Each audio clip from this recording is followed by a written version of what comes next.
बिस्मिल्लाहिर्रहमानिर्रहीम। अस्सलामु अलैकुम वरहमतुल्लाहि वबरकातुहू। नमाज तरावी की नियत करने का क्या तरीका है? नमाज तरावी की नियत कैसे करें? मर्द हजरात इमाम साहिब के पीछे जमात के साथ तरावी की नमाज अदा कर रहे हैं तो वो नियत कैसे करेंगे?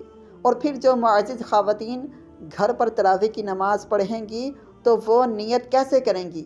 क्या एक साथ 20 रिकातों की नियत कर सकते हैं या फिर हर 2 रिकात पर नए सिरे से नियत करना ये ज़रूरी है? तो इस मुख्तसर सी वीडियो में आपको मुकम्मल तौर पर बताया जाएगा कि आप तरावी की नमाज की नियत कैसे करें। देखें, ये याद रखिएगा, नियत करना जो है ये लाजमी है। रसूल अल्लाह सल्लल्लाहु अलैहि वसल्लम ने फरमाया कि आपके अमाल का दारोमदार जो है वो आपकी नियतों पर है।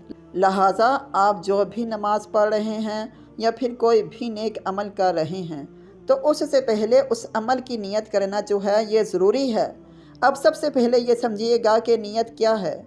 नियत कहते किसे हैं? तो याद रखें, नियत कहते हैं दिल के पुख्ता इरादे को। लिहाजा असल में नियत जो है वो आपके दिल का पुख्ता इरादा है। आप जो भी नमाज अदा कर रहे हैं उस नमाज की नियत आप दिल में कर लें, तो बस इतनी ही नियत काफ़ी है। लेकिन अगर ज़ुबान से अल्फाज अदा करके नियत करना चाहते हैं तो ये मुस्तहब अमल है। इस हवाले से फिर अगर आप इमाम साहिब की इक्तदा में जमात के साथ नमाज अदा कर रहे हैं तो इस तरह से नियत करेंगे कि मैं नियत करता हूँ 2 रिकात नमाज तरावी की वास्ते अल्लाह तबारक व तआला के, मुँह मेरा किबला की तरफ, पीछे इस इमाम के। इसमें इमाम की इक्तदा की नियत करना ये आपके ऊपर लाजम है। तो ये था कि अगर आप 2 रिकात की नियत कर रहे हैं, अगर आप 20 रिकात की नियत एक साथ करना चाहते हैं तो फिर वो इस तरह से करेंगे कि मैं नियत करता हूँ 20 रिकात नमाज तरावी की वास्ते अल्लाह तबारक व तआला के, मुँह मेरा किबला की तरफ, पीछे इस इमाम के। इसी तरह जो मुअज़्ज़िज़ ख़वातीन हैं वो घर पर नमाज तरावी पढ़ रही हैं तो वो भी इसी तरह से नियत करेंगी कि मैं नियत करती हूँ 2 रिकात नमाज तरावी की वास्ते अल्लाह तबारक व तआला के, मुँह मेरा किबला की तरफ। इसके बाद तकबीर तहरीमा यानी कि अल्लाहु अकबर कहते हुए नमाज तरावी शुरू कर लेनी है।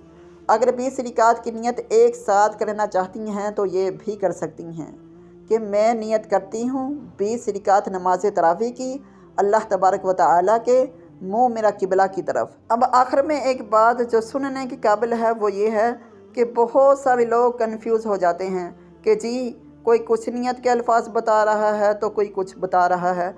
असल में नियत क्या है? हम नियत कैसे करें? हमें कैसे मालूम होगा कि कौन सी नियत के अल्फाज दुरुस्त हैं? बहुत सारे लोग इस हवाले से परेशान होते हैं।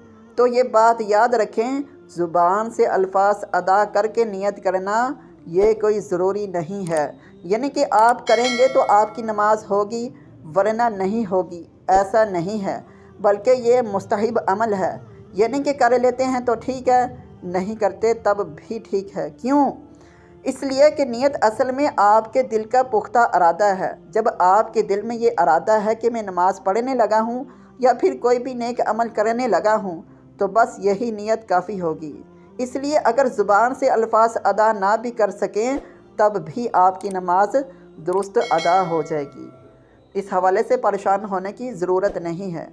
मैं उम्मीद करता हूँ कि आप लोगों को बात की समझ आ गई होगी। अस्सलामु अलैकुम वरहमतुल्लाहि वबरकातुहू।